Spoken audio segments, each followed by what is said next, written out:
Okay, so this is gonna sound a little bit off topic, but there's a point to it. So I remember, I think last year or the year before, Bernie Sanders and Hillary Clinton were running against each other for the Democratic nomination. And so, there was a lot of articles floating around. It's kind of hard to tell which is true and which is false. But there's one that stuck out to me, or one that comes to mind right now. And there was an interview with some people that they originally liked Bernie Sanders because they care about animals, and that's, I'm all for that. And they were against, I think it was factory farming or just the meat trade in general, and I can understand that too. Truth be told, I'm trying to break away from meat. It's hard, but I'm trying. Well, anyways, so they asked Bernie, well, what about your constituents that liked you because you said you were against meat? And Bernie replies, well, people like bacon. And so the group that was originally supporting him, and they brought this up, they pulled their support, and they were cursing Bernie, and they were saying, he's terrible, and all this. And I'm not saying that that alone would have, caused Bernie to win or not, the support of those people. Well, with Trump, having his Russian connections and all that. So I'm not saying, this would have changed everything, but, well, okay. So they agreed with Bernie over pretty much every other thing. And they also understood that everybody else was the bigger problem. The Republicans are horrible, and if you think that factory farming is bad, and it is. If you guys don't believe me, just look into it. And climate change is a big deal, and so Bernie was the one that was that pretty much everything else they agreed with them, and so they pulled their support, and they were fighting against Bernie. But here's the thing: why would you go against somebody who's clearly the lesser of the evils, and the least threat to you at the time, over something that you can fix later on? Like if Bernie won, maybe he's more open to listening, more open to discussion. You could talk to him. Even if he doesn't agree at the beginning, he does come off as somebody you can talk to. The Republicans, they don't give a shit about people. They don't give a shit about animals. They're fine with destroying everything. So why would you focus on something like that just weakens your cause? Which brings me to this chapter with Buggy and Luffy and Nami. And mostly with the focus thing, I'm talking about Buggy.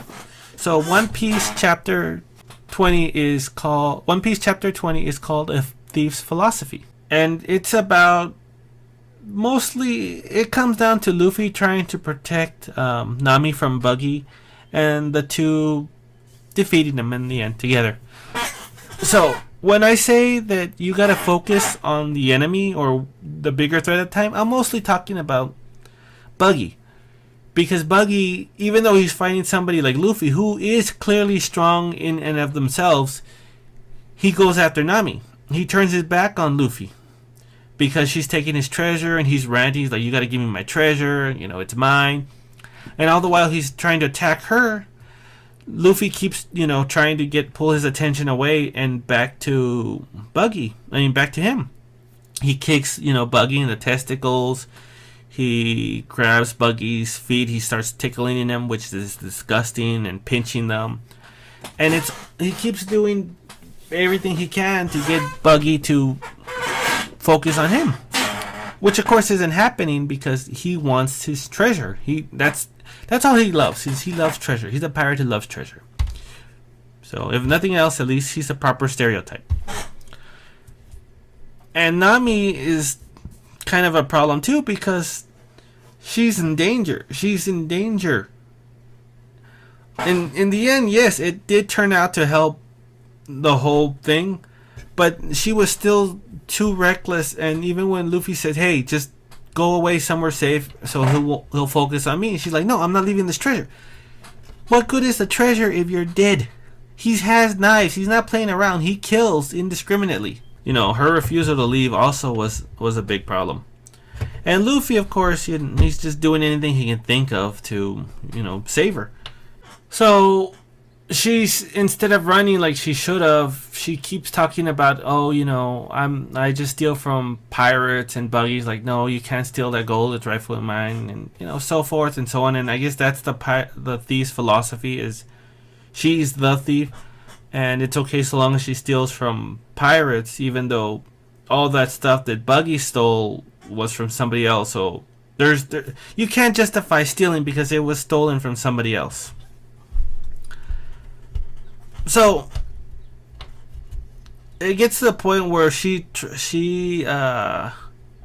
finally gets their inner strength and whatever. Towards the end, she tries to smash Buggy's face with the gold, and he catches it, and he's like, okay, the treasure's mine. He starts pulling, and I guess Luffy's had enough of everything, so he kicks Buggy hard, and his head, and he goes flying back. And so Buggy's tough, because a little bit later Buggy starts calling to them, and even Luffy's like, wow, you're still alive. So apparently Luffy does go for the kill. I guess he was still mad about with the whole villagers thing, because he did shout out, this is for the villagers. And Buggy says, reassemble. So because earlier he broke himself into a lot of little pieces, so this way Luffy wouldn't be able to stop the individual pieces.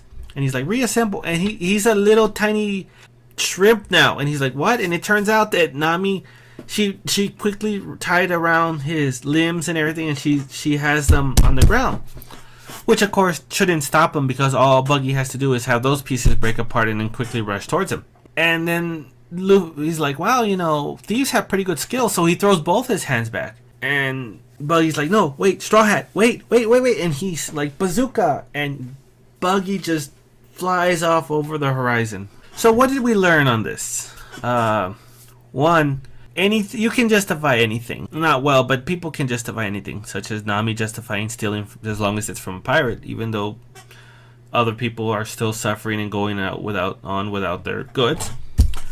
And two, you have to keep your eyes on the prize. This was where Buggy messed up, because let's face it, he had the advantage in this fight. I think that he really would have won if not for Nami getting involved.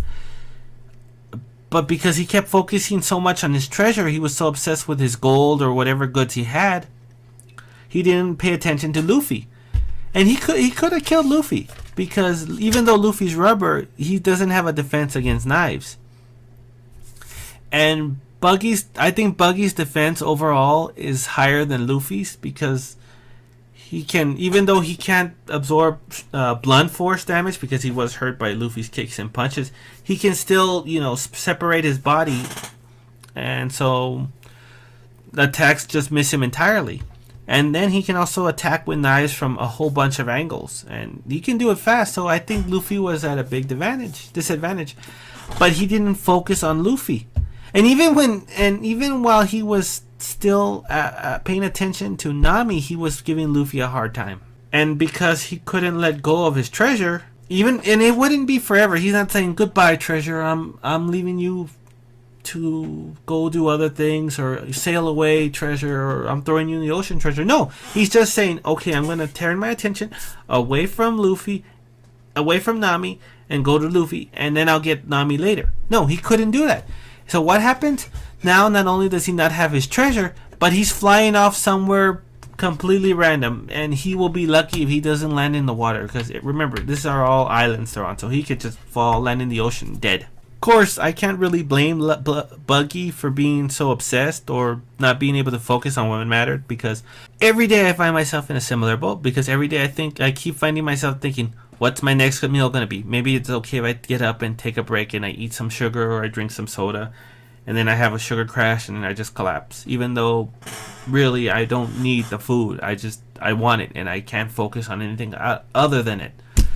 So my question for you guys is, give me some situations where this happened to you, where even though you could have done without something, or you didn't need to focus on one thing right there and then, and you would have done great and succeeded or won, but because you couldn't let something go, everything just kind of like fell apart on you.